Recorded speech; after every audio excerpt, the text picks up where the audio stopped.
Hey, it's Mike here, back with another video, and in front of me, I have a couple of Android devices. Over here on the left, I have a Nexus 4, and over here on the right, I have a Nexus 7 2013. Now, if you know anything about the Nexus line of devices, you will know that these two devices here served as launch devices for two different subversions of Android Jelly Bean. And as you might know through common sense, Android Jelly Bean was what the cult classic iOS 6 was competing with back in the day. And, as you might have seen, there's several videos out there on YouTube right now about using iOS 6 in 2017, or 5 years after it came out back in 2012. However, I've noticed a surprising lack of videos about using Android Jelly Bean in 2017, or again 5 years after it came out back in 2012, and in this video I'm going to tell you why that is. After my experience with using Jelly Bean for about half of December 2017. In fact, this video might actually be pointless. Both these devices are basically running the version of Android they launched with.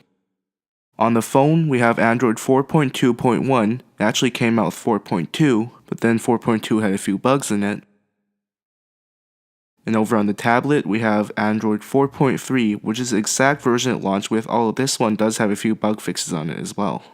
Now, the difference between Android 4.2 and 4.3 and even 4.1 is actually quite minor, and the typical user wouldn't even notice them really. They're pretty much under the hood improvements. But let me tell you why this video is kind of pointless, in my opinion. Despite being 5 years old, Android Jelly Bean is a surprisingly daily drivable OS, unlike its competitor iOS 6, which is basically obsolete in this day and age. And here's the reasons why.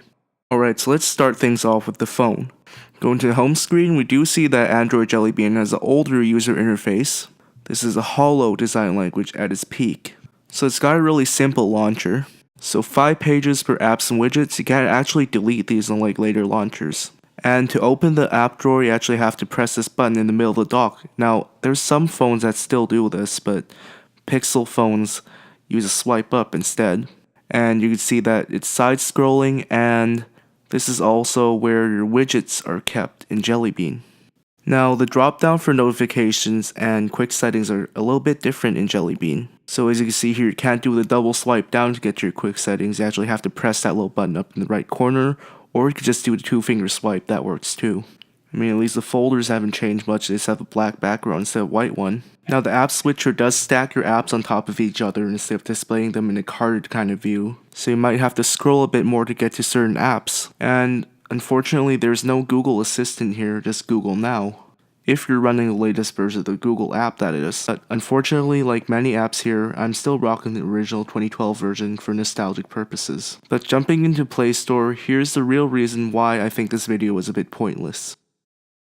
You could see that app support is there for Android Jelly Bean. Although iOS 6 is severely lacking in this, Android Jelly Bean has it pretty well. I mean, here it's telling me that I could update to the latest version of many of these apps here. And I mean, let's go out and actually take a look at some of these apps in action here. I mean, here's the latest version of Instagram running on Android 4.2.1 Jelly Bean. I just had it covered up to protect privacy for a few users I'm following. Now, let's launch another app here that's in its latest version. I'm going to go with Chrome just to show you settings, about Chrome. See here, latest version of Chrome running on Android 4.2.1. It's going to handle the modern web just fine, unlike the 5-year-old version of Safari that comes in iOS 6. Now, things are a bit different when it comes to Snapchat. So I'm going to go ahead and open it up for you here. Now, you will be noticing a lot of lag here, but Snapchat runs like this on all Android phones, even on my Pixel 2, but if you could see behind my really bad censoring here, you'll see that this is an older version of Snapchat with the older interface, and this is what you'll get if you download Snapchat on Jelly Bean, because I believe the newer version requires KitKat. So although app support's still pretty good, you'll still miss out on some things in Jelly Bean. So besides the entire apps, some other apps that may be in the latest versions but will have features that don't work on Jelly Bean. Let's take the Google Home app here as an example.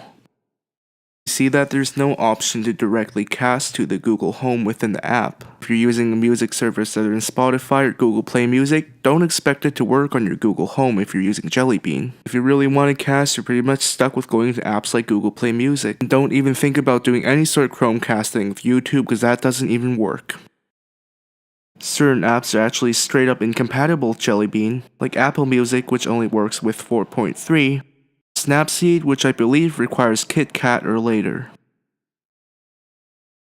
Also, as with using any old version of an operating system that hasn't been supported in a while, you're gonna run into some security issues, which may make it a bit risky to daily drive the OS.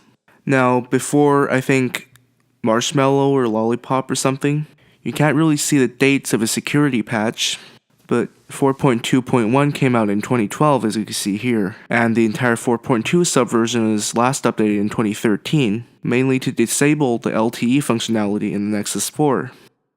If you're wondering, the update that disabled LTE in the Nexus 4 was Android 4.2.2.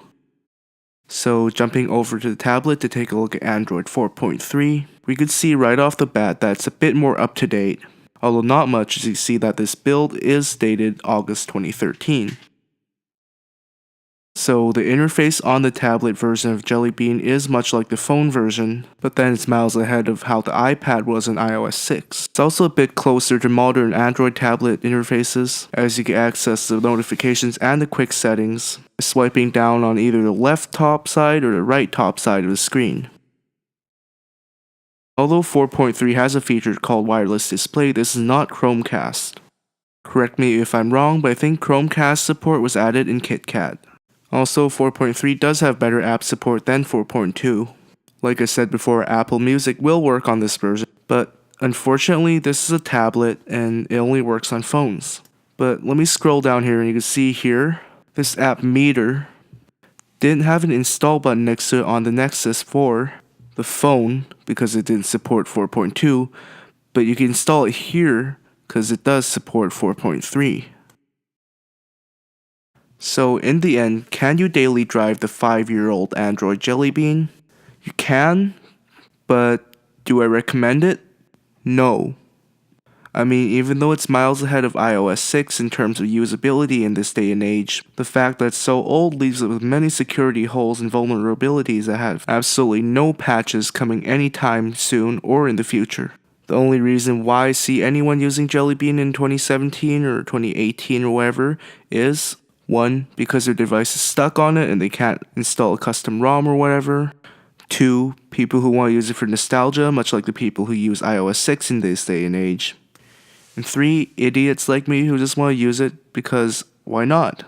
That being said, if you want to use a Jelly Bean device in this day and age, just hardware wise, and you can easily flash a custom ROM onto it, such as the Nexus 4 or Nexus 7, I suggest you do just that, choosing a ROM based on more recent versions of Android like Nougat or Oreo for maximum compatibility and security.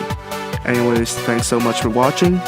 Like it, dislike it, you know what to do. Comment if you want to, subscribe if you want to see more. I'll catch you in the next one.